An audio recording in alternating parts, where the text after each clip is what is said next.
Hello అండి, ఇవాల్టి వీడియోలో వచ్చేసి పింక్ దోశ అండి. పింక్ దోశ అంటే ఏదో అనుకునేరు, ఇది బీట్రూట్ దోశ అనమాట.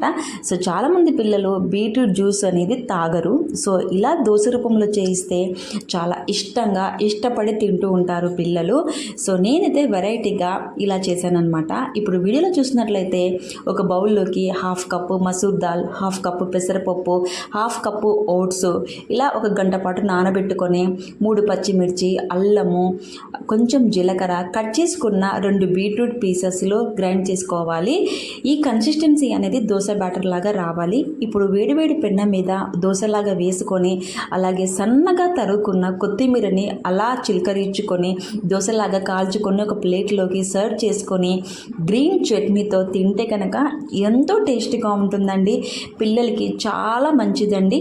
మీకు నచ్చితే లైక్ చేయండి, సబ్స్క్రైబ్ అయితే చేసుకోండి ఫ్రెండ్స్.